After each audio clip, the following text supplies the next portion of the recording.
Get in. Yeah, it's late. Don't worry about it. Where you headed? Doesn't matter. I know a route. You ever hear about a mayor who got kidnapped and never came back alive? Not in some war zone, not in some cartel stronghold. In Sao Paulo, Brazil's richest state, January 2002. His name was Celso Daniel. Young, popular, rising star in Brazilian politics. Mayor of Santo André, a city of 650,000 people just outside Sao Paulo. He was grabbed off the street on a Thursday night, thrown in a car, ransom demanded. 3 days later, his body was found in a ditch, shot twice in the head, hands tied, dumped like trash. The kidnappers were caught within weeks. Confessed, sentenced, case closed, right? Wrong. Because here's the thing about Celso Daniel. He wasn't just a mayor, he was an accountant, a guy who knew where the money went, a politician who kept files, records, evidence, and in the months before he was kidnapped, he'd been telling people he felt watched, followed, threatened. He told his brother, if something happens to me, it's not random. 4 witnesses connected to his case, dead within 2 years. His security chief, dead. Car, accident. His friend and city official, dead. Suicide, a key witness, dead. Shot in broad daylight. The prosecution's main informant, dead. Executed in prison. Tonight we're going to Santo André. We're going back to January 2002. We're going to talk about what happens when a politician knows too much in a country where loyalty is bought and silence is mandatory. You buckled in? Good. Because this one doesn't end with justice. It ends with a body count. Let me tell you about the mayor who died twice, once in a ditch and once in the cover-up that followed. Who was Celso Daniel? Celso Augusto Daniel, born in 1951.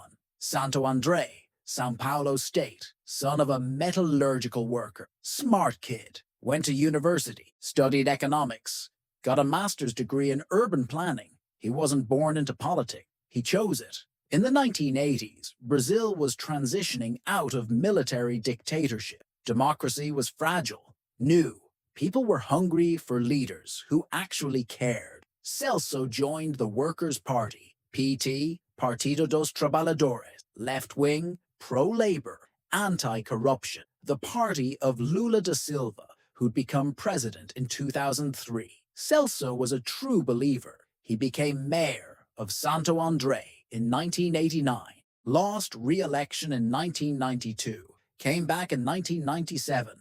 By 2002, he was in his second term, popular, effective, known for transparency, social programs, infrastructure projects.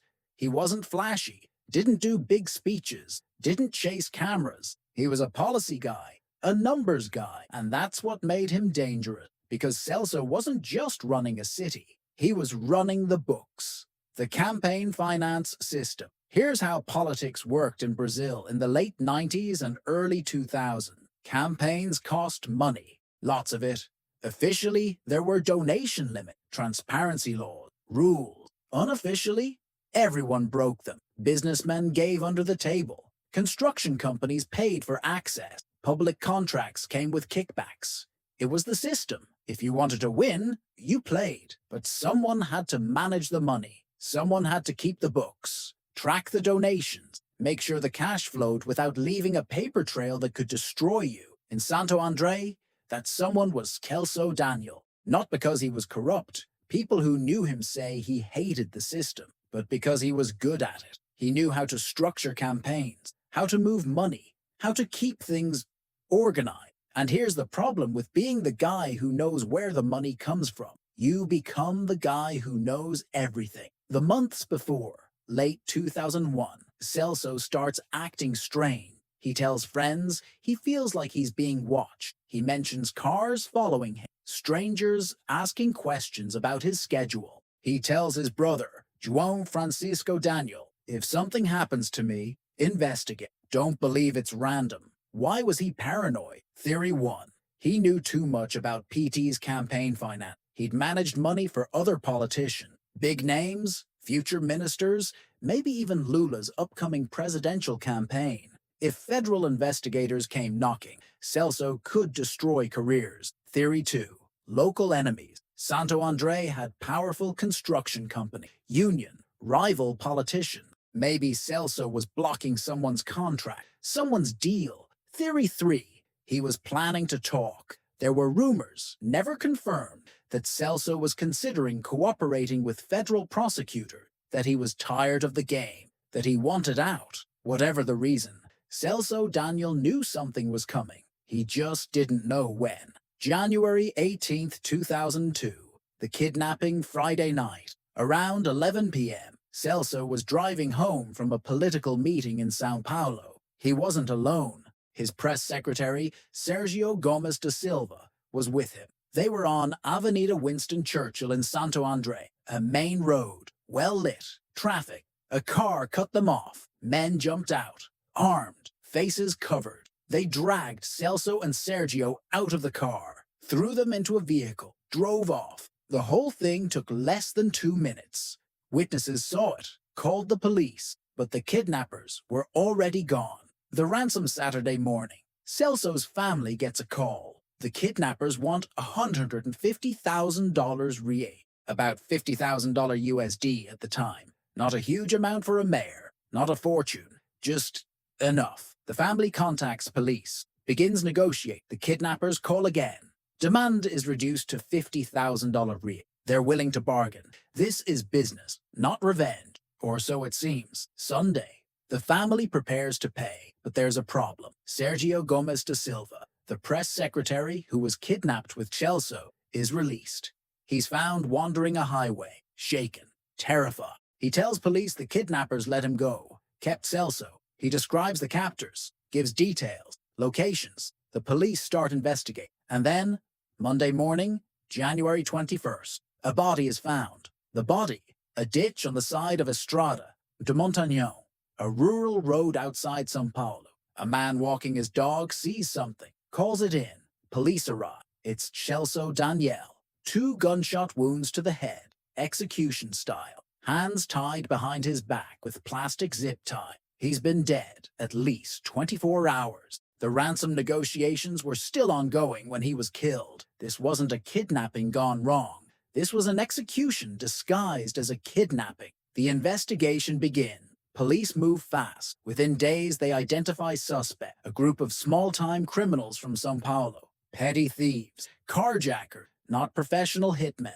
Their names: Ademir Alves da Silva, known as Dede, Reinaldo Fernandes de Oliveira, Antonio Amado dos Santos, Jeovan, Rodrigues dos Santos. By late January, all 4 are arrested. They confess, say they kidnapped Celso for ransom, panicked when police got close, killed him, and dumped the body. Simple, tragic, criminal. But here's the problem. These guys were amateur. They had no history of political crime, no connections to organized crime, no clear motive beyond money.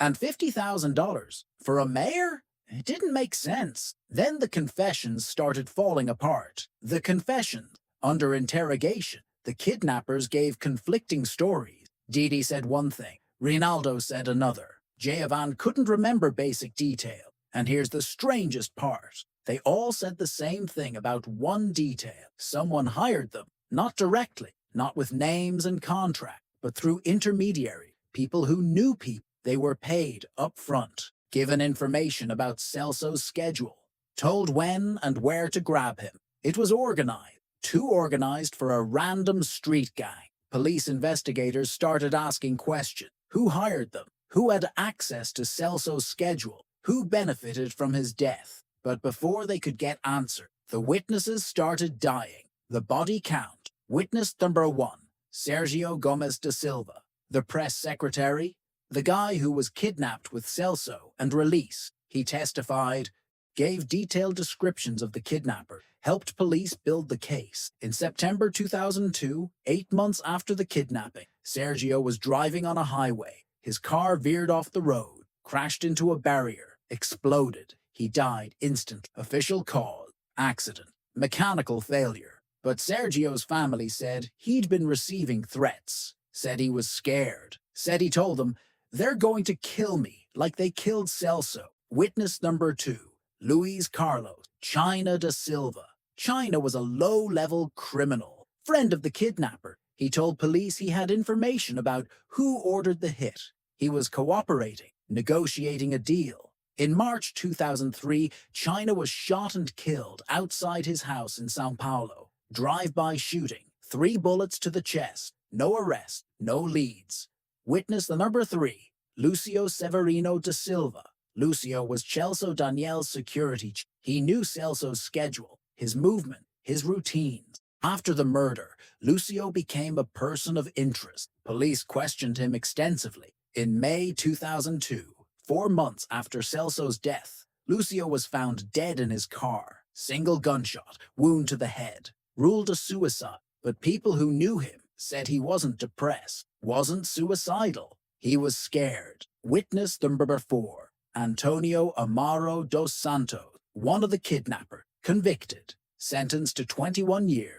In prison, he started talking, said he wanted to reveal who really ordered the kidnapping. In 2004, he was stabbed to death in his cell. Prison riot, they said. Wrong place, wrong time. But inmates who were there said it was targeted, said someone paid for the hit. 4 witnesses, 4 deaths, all within 2 years, all connected to Celso Daniel, all silenced before they could talk. The political dimension. Now here's where it gets complicated. In 2005, a massive corruption scandal broke in Brazil. It was called the Mensalão, big monthly allowance. Members of the Workers' Party, Celso's party, Lula's party, were accused of paying congressmen monthly bribes to vote with the government. Millions of dollars, slush funds, illegal campaign finance. Some of the key figures? Politicians from Sao Paulo, people Celso knew, people he'd worked with. Journalists started connecting dots. Had Celso known about the Mensalão? Had he managed some of that money? Was he killed to keep him quiet? Or was it simpler? Local politics? Local enemies? Local deals gone bad? We'll never know, because everyone who could have told us is dead. The convictions. In 2003, the 4 kidnappers were convicted. Reinaldo and Giovan got 21 years. Didi got 25 years. But the question of who ordered the hit was never answered. The prosecution argued it was a kidnapping for ransom that went wrong. The defense argued the men were hired by someone powerful and used as fall guys. The judge sentenced them for murder and kidnap, but the mastermind, never identified, never charged, never pursued. The case was officially closed, except it wasn't, because the families wouldn't let it die.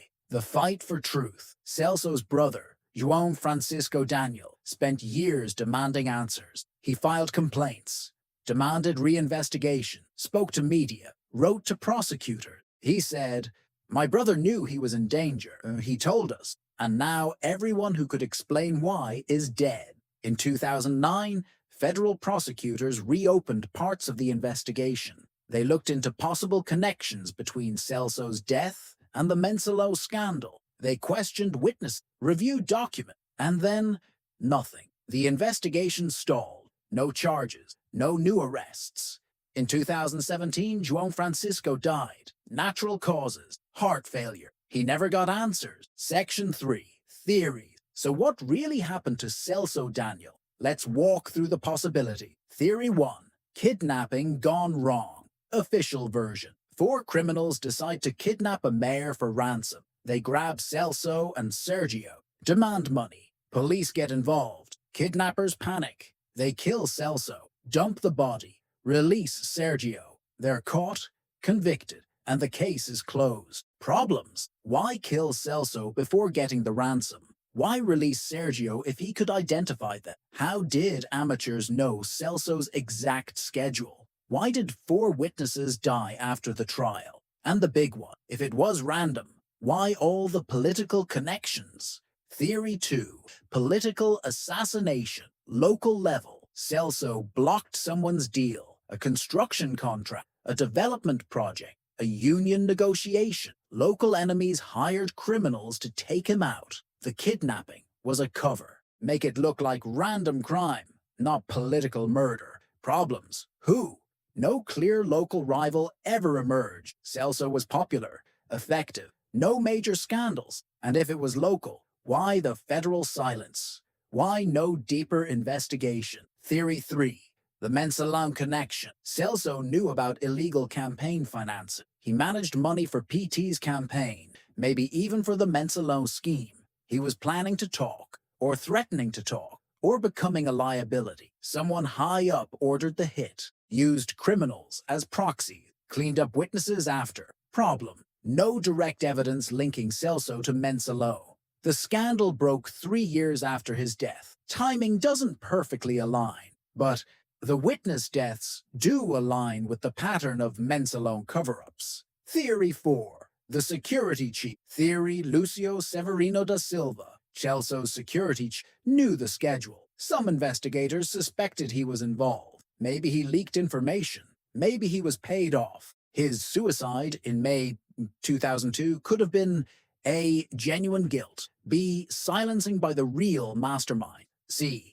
Murder disguised as suicide problems. No evidence Lucio was corrupt. His family insists he was loyal to Celso. If he was guilty, why kill him? Just prosecute him. Unless he knew who ordered it. Theory 5. The fall guy scenario. The 4 kidnappers were hired. That much is clear from their confession. But they never met the person who ordered it. Intermediary. Layers. Deniability. They were supposed to get caught, take the fall, keep their mouths shut. When some of them tried to talk, silence. The mastermind. Safe. Untouchable. Protected by power. This theory fits the evidence best. Organized kidnapping with inside information. Amateur criminals used as disposable assets. Systematic elimination of witnesses. No mastermind ever identified or charged. Federal reluctance to dig deeper. The unanswered questions. Here's what we know for sure.